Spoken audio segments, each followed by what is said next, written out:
मैं बहुत बड़ी एक आईटी कंपनी में काम करता हूँ।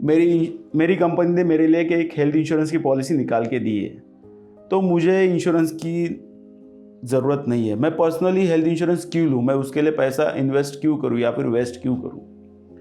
तो इसका जवाब ये है कि आपकी जो कंपनी वाली हेल्थ इंश्योरेंस पॉलिसी है वो नो डाउट अच्छी पॉलिसी होती है, जहाँ पे कोई भी वेटिंग पीरियड नहीं होता है। डे वन से सारे के सारे डिसीजेस कवर होते हैं। बहुत सारे ग्रुप हेल्थ इंश्योरेंस में मैटरनिटी कवरेज भी होता है, जो रिटेल पॉलिसी में मैटरनिटी कवरेज नहीं होता है।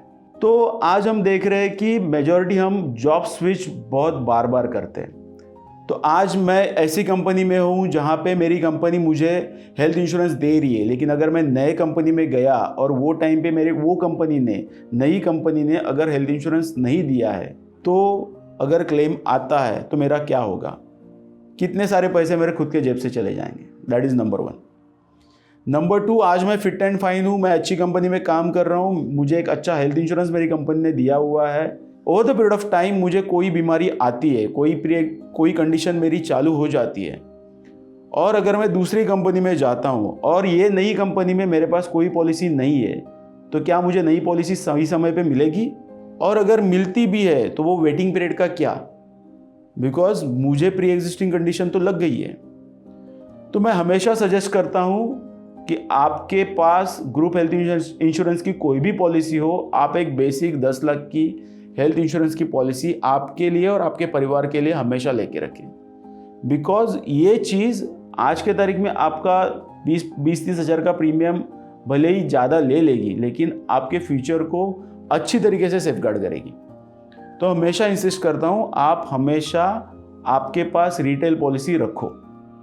दूसरी चीज़ ये भी हो जाती है कि कभी कभी group health insurance policy time पे रिन्यू नहीं होती है, तो वो जब पॉलिसी रिन्यू होने से पहले का जो समय रहता है, वो बीच के समय में अगर आपको कुछ होगा तो उसकी जिम्मेदारी कौन लेगा? तीसरी चीज़ ऐसे भी है, आज मैं एक पर्टिकुलर कंपनी में काम कर रहा हूँ, मुझे एक दूसरा अच्छा ऑफर आ गया है, लेकिन मैं सोचता हूँ कि 1 महीने का मैं गैप लेके दूसरी कंपनी ज्वाइन करूँ, और वो 1 महीने के गैप में अगर मुझे कोई कॉम्प्लिकेशन आती है या फिर एक्सीडेंट हो जाता है, तो मेरे एक्सपेंसेस कौन क्लेम करेगा, कौन कवर करेगा? सो ये सारी चीज़ों के लिए अपने पास खुद की हेल्थ इंश्योरेंस की पॉलिसी होनी ही चाहिए। हरीश भाई, मैं ना थोड़ा गरीब हूँ, मेरी उतनी हैसियत नहीं कि मैं 20,000, 30,000, 40,000 का इंश्योरेंस का प्रीमियम मैं पे करूँ और पॉलिसी लूँ, तो मैं क्या करूँ? ऐसे केस में मैं हमेशा पूछता हूँ, आपके पास इंश्योरेंस का प्रीमियम पे करने के लिए 20,000 नहीं है, और अगर कल आपको बीमारी होती है और वो बीमारी आपका 40,000, 50,000, 1 लाख रुपया मांगती है, तो आप कहाँ से लेके आएंगे? तो हमेशा जो प्लान्ड एक्सपेंसेस रहते हैं उसका इंतज़ाम करना अनप्लान्ड एक्सपेंसेस का इंतज़ाम करने से हमेशा इजी होता है। इसलिए मैं हमेशा एडवाइस करता हूँ कि आपके कंपनी ने आपको अगर ग्रुप हेल्थ इंश्योरेंस में कोई भी पॉलिसी दी है, तो भी आप अपने और अपने परिवार के लिए पर्सनल हेल्थ इंश्योरेंस लेके रखिए।